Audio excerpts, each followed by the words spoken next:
Hello student, তোমরা যারা ক্যালকাটা ইউনিভার্সিটির আন্ডারে থার্ড সেমিস্টারের ছাত্রছাত্রী আছো এবং তোমাদের রাষ্ট্রবিজ্ঞান সাবজেক্টটা মাইনর সাবজেক্ট হিসাবে আছে, তোমাদের জন্য আজকের ক্লাসটা খুবই গুরুত্বপূর্ণ। তোমাদের যাদের কোনো একটা সাবজেক্টে অনার্স আছে, তোমাদের এটা মাইনর 2 সাবজেক্ট, এবং তোমরা যারা সাধারণ পাস কোর্স অর্থাৎ এমডিসি কোর্সের স্টুডেন্ট আছো, তোমাদের এটা মাইনর 1 সাবজেক্ট। আর অনার্স তোমাদের যাদের আছে কোনো সাবজেক্টে, এটা তোমাদের মাইনর 2 সাবজেক্ট। এবার আজকের ক্লাসে যে প্রশ্নটা আমি আলোচনা করব, দেখো, ব্যক্তি স্বাধীনতা বলতে কি বোঝো আর ব্যক্তি স্বাধীনতার রক্ষা কবচগুলি কি কি, বা প্রশ্নটা ঘুরিয়েও আসতে পারে, স্বাধীনতা কাকে বলে, স্বাধীনতার রক্ষা কবচগুলি আলোচনা করো। কিভাবে প্রশ্নের উত্তর ভালো করে গুছিয়ে লিখবে সেটা দেখে নাও। প্রথমেই তোমাদের স্বাধীনতার সংজ্ঞা দিতে হবে, অর্থাৎ স্বাধীনতা কাকে বলে। স্বাধীনতা ব্যক্তি জীবনে অমূল্য সম্পদ, কারণ ব্যক্তির বিকাশের জন্য স্বাধীনতা অপরিহার্য। তবে স্বাধীনতার সংজ্ঞা ও স্বরূপ নিয়ে মতপার্থক্য আছে। আক্ষরিক অর্থে স্বাধীনতা বলতে বোঝায় নিজের অধীনে চলা, অর্থাৎ নিজের খুশি মতো কাজ করা।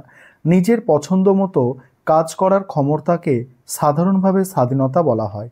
তবে রাষ্ট্রবিজ্ঞানে স্বাধীনতার অর্থ ভিন্ন, কারণ যা খুশি তাই করার নাম স্বাধীনতা হলে দুর্বলের কোনো স্বাধীনতা থাকবে না। দুর্বলরা যাতে স্বাধীনতা ভোগ করতে পারে তার জন্য সবল ব্যক্তিদের অবাধ স্বাধীনতাকে নিয়ন্ত্রণ করতে হবে। অধ্যাপক ল্যাস্কির ভাষায় স্বাধীনতা বলতে আমি বুঝি সেই পরিবেশের সযত্ন সংরক্ষণ যেখানে মানুষ তার সত্তাকে পরিপূর্ণ বিকাশ ঘটাতে পারবে। তবে মার্ক্সবাদীরা বলেছেন, বৈষম্যমূলক সমাজে সাধারণ মানুষ বিকাশের সুযোগ সুবিধা পায় না। মেহনতি মানুষের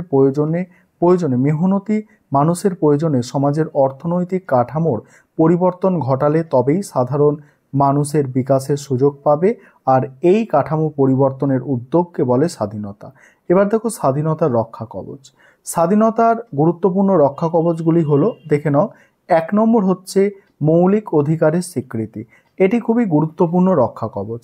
লিখিত সংবিধানে মৌলিক অধিকারগুলি লিপিবদ্ধ করা হবে, সেখানে কোনো অস্পষ্টতা থাকবে না। এতে জনসাধারণ জানতে পারবে তাদের কি কি অধিকার আছে। সরকারও তখন সেগুলিকে উপেক্ষা করতে পারবে না।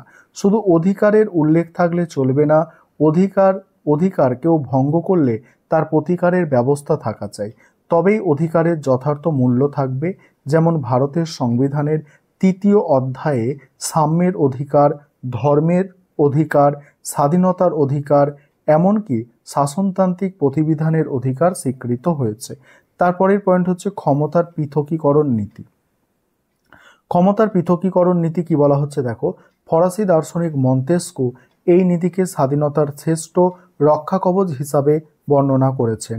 এই নীতির অর্থ হলো, সরকারের যে 3টি বিভাগ আছে, শাসন বিভাগ, আইন বিভাগ ও বিচার বিভাগ, তারা প্রত্যেকে পৃথক ও স্বাধীনভাবে কাজ করবে। একে অপরকে নিয়ন্ত্রণ করবে না, একে অন্যের কাজ করবে না। কারণ একজনের হাতে সব ক্ষমতা থাকলে স্বৈরাচারী হয়ে উঠবে, ব্যক্তির স্বাধীনতা ধ্বংস হবে। মন্তেস্কুর ভাষায় আইন প্রণয়ন ও শাসন ক্ষমতা একই ব্যক্তি বা সংস্থার হাতে থাকলে স্বাধীনতা থাকতে পারে না, তবে এই নীতি বাস্তবে প্রয়োগ সম্ভব নয়। তারপরের পয়েন্ট কি আছে, দেখো, তারপরের পয়েন্ট আছে আইনের অনুশাসন। এখানে কি বলা হচ্ছে, দেখো, স্বাধীনতার আরেকটি রক্ষা কবচ হলো আইনের অনুশাসন বা রুল অফ ল। ব্রিটেনে একে সবথেকে গুরুত্বপূর্ণ রক্ষা কবচ বলে মনে করা হয়। এই নীতির প্রথম অর্থ হলো আইনের পূর্ণ প্রাধান্য, অর্থাৎ সাধারণ আইনে যতক্ষণ না কোনো ব্যক্তি দোষী বিবেচিত হচ্ছে ততক্ষণ কেউ খেয়াল খুশি মতো শাস্তি দিতে পারবে না। এই নীতির দ্বিতীয় অর্থ হলো আইনের চোখে সকলে সমান, অর্থাৎ প্রধানমন্ত্রী থেকে শুরু করে সাধারণ নাগরিক যে যেমন অন্যায় করুক না কেন তার বিচার একই আইনে একই আদালতে হবে। কিন্তু এই রক্ষা কবচকে অনেকে অপরিহার্য বলে মনে করে না, কারণ বুর্জোয়া সমাজে আইন তৈরি হয় বুর্জোয়াদের স্বার্থে, তাই সেই আইন সাধারণের স্বার্থ পূরণ করতে পারে না। পরের পয়েন্ট হচ্ছে বিচার বিভাগীয় স্বাধীনতা।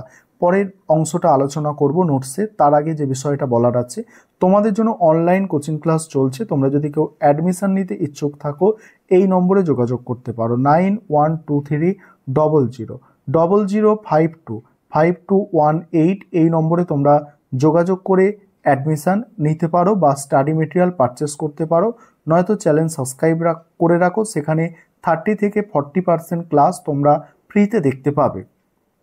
যাই হোক, তারপরের পয়েন্টগুলো তোমরা দেখে নাও যে বিচার বিভাগের স্বাধীনতা, এই পয়েন্টটাই কি বলা হচ্ছে, স্বাধীন ও নিরপেক্ষ বিচার বিভাগ ব্যক্তি স্বাধীনতার অন্যতম রক্ষা কবচ।